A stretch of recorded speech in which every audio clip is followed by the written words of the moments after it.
माँ दुर्गा के 9 रूपों की आराधना का पर्व नवरात्रि आरंभ हो चुका है। आश्विन मास के शुक्ल पक्ष की प्रतिपदा तिथि से नवमी तिथि तक माँ भगवती की उपासना कर व्रत तथा जागरण कर उपासक माता का आशीर्वाद प्राप्त करते हैं। पूरे भारत देश में विशेषकर उत्तर भारत में नवरात्रि की रौनक और पूजा पंडाल देखने लायक होते हैं। नवरात्रि के दौरान देवी दुर्गा के 9 रूपों की 9 दिनों तक पूजा की जाती है। इसके साथ ही अगर इन 9 दिनों तक नवग्रहों की भी पूजा की जाए तो अनिष्ट प्रभाव शांत रहते हैं एवं रोग और शोक से मुक्ति मिलती है। नवरात्रि शब्द 9 की संख्या से बना है, जो कि एक रहस्यात्मक बोध कराता है। माना जाता है कि यह संख्या अखंड होती है और जिसका ब्रह्म स्वरूप कभी खंडित नहीं किया जा सकता। उत्तर भारत में यह पर्व नवरात्रि के नाम से जाना जाता है, जिसमें 9 दिनों तक माँ शक्ति की आराधना कर 10वें दिन विजयदशमी का पर्व मनाया जाता है, जो रावण पर भगवान श्री राम बुराई पर अच्छाई की जीत का प्रतीक है। उत्तर भारत में जहाँ इस दौरान रामलीला का मंचन हो रहा होता है, वहीं पश्चिम बंगाल और त्रिपुरा जैसे राज्यों में दृश्य परिवर्तन हो जाता है। यहाँ भी इस उत्सव को बुराई पर अच्छाई के रूप में ही मनाते हैं, परंतु यहाँ यह मुख्य रूप से माँ दुर्गा से जुड़ा है। पौराणिक मान्यताओं के अनुसार जो 2 प्रचलित कथाएं हैं वह इस प्रकार हैं।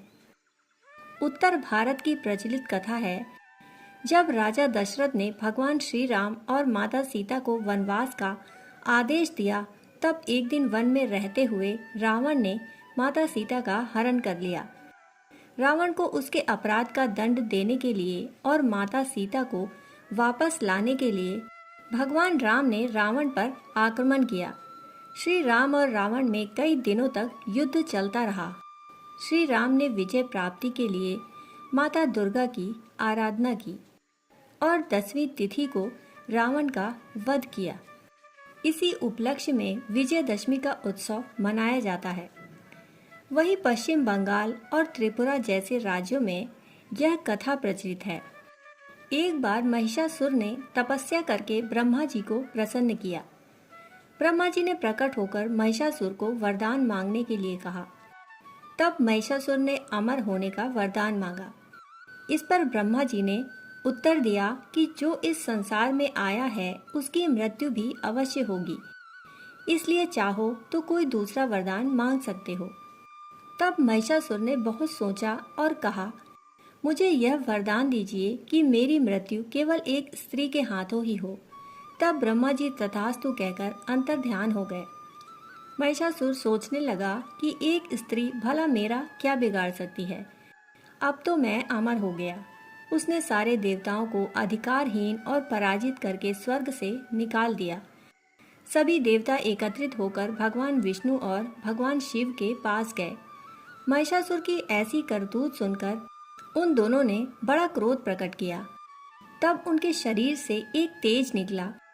सभी देवताओं के भीतर से जो शक्तियां निकली, उसने एक स्त्री का रूप धारण कर लिया, जिसे दुर्गा कहा गया। महिषासुर और माता दुर्गा में घोर संग्राम छिड़ गया। यह 10 दिनों तक चला और 10वीं तिथि को माता दुर्गा ने ही महिषासुर का वध कर दिया और महिषासुर मर्दिनी कहलाईं। इस प्रकार मान्यता या कथा चाहे जो भी हो, परंतु यह पर्व हर रूप में बुराई पर अच्छाई की जीत का प्रतीक है।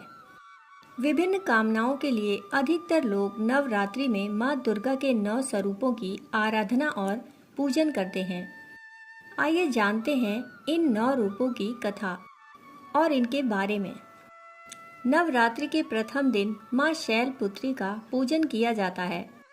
पर्वत राज हिमालय के घर देवी ने पुत्री के रूप में जन्म लिया और इसी कारण इनका नाम शैलपुत्री पड़ा। प्रकृति की प्रतीक माँ शैलपुत्री जीवन के प्रत्येक क्षेत्र में सफलता का सर्वोच्च शिखर प्रदान करती हैं। शैलपुत्री के दाएं हाथ में त्रिशूल और बाएं हाथ में कमल का फूल रहता है तथा इनका वाहन वृषभ है। माँ के इस रूप को लाल और सफेद रंग की वस्तुएं पसंद होने के कारण इस दिन लाल और सफेद पुष्प एवं सिंदूर अर्पित करते हैं और दूध की मिठाई का भोग लगाते हैं। माँ शैलपुत्री का पूजन घर के सभी सदस्यों के रोगों को दूर करता है एवं घर से दरिद्रता को मिटा देता है, संपन्नता को लाता है। इनकी पूजा का मंत्र है, या देवी सर्वभूतेषु प्रकृति रूपेण संस्थिता नमस्तस्यै नमस्तस्यै नमस्तस्यै नमो नमः। नवरात्रि के दूसरे दिन माँ ब्रह्मचारिणी की पूजा की जाती है। वह परम ब्रह्म जिसका ना आदि है ना कोई अंत, उसी ब्रह्म स्वरूपा चेतना का स्वरूप है माँ ब्रह्मचारिणी। नारद मुनि के कहने पर इन देवी ने शिव जी को पति के रूप में पाने के लिए कठोर तपस्या की थी और उन्हें ब्रह्म ज्ञान प्राप्त हुआ था, इसीलिए इनका नाम ब्रह्मचारिणी पड़ा। जो भक्त ब्रह्मचारिणी स्वरूप की पूजा करते हैं उनको असीमित व अनंत शक्तियों का वरदान प्राप्त होता है। माँ ब्रह्मचारिणी के एक हाथ में कमंडल और दूसरे हाथ में जप की माला रहती है। देवी दुर्गा का यह स्वरूप हमें संघर्ष से विचलित हुए बिना सन्मार्ग पर चलने की प्रेरणा देता है। माँ ब्रह्मचारिणी को कमल और गुड़हल के पुष्प अर्पित किए जाते हैं तथा चीनी मिश्री और पंचामृत का भोग लगाया जाता है। इससे देवी प्रसन्न होकर हमें दीर्घ आयु एवं सौभाग्य प्रदान करती हैं। माँ ब्रह्मचारिणी की पूजा का मंत्र है, या देवी सर्वभूतेषु सृष्टि रूपेण संस्थिता नमस्तस्यै नमस्तस्यै नमस्तस्यै नमो नमः। नवरात्रि के तीसरे दिन माँ चंद्र घंटा का पूजन किया जाता है, जिनके मस्तक पर घंटे के आकार का अर्धचंद्र होता है। माँ चंद्र घंटा के 10 हाथ हैं, जिनमें कमल का फूल, कमंडल, त्रिशूल, गदा, तलवार, धनुष और बाण हैं। एक हाथ आशीर्वाद तो दूसरा अभय मुद्रा में रहता है और एक हाथ वे अपने हृदय पर रखती हैं। माता का यह प्रतीक रत्न जड़ित आभूषणों से सुशोभित है और गले में सफेद फूलों की माला शोभित है। इन देवी का वाहन बाघ है। माता का घंटा असुरों को भय प्रदान करने वाला होता है और वहीं इससे भक्तों को सांसारिक कष्टों से मुक्ति मिलती है। माता का यह स्वरूप हमारे मन को नियंत्रित करता है। नवरात्रि में माँ के इस रूप को दूध और दूध से बने पदार्थों का भोग लगाया जाता है। इनकी साधना का मंत्र है, ओम देवी चंद्र घंटाए नमः। देवी का चौथा रूप माँ कूष्मांडा के नाम से जाना जाता है। कु का अर्थ है छोटा, ऊष्म का अर्थ है ऊर्जा और अंडा ब्रह्मांडीय गोले का प्रतीक है।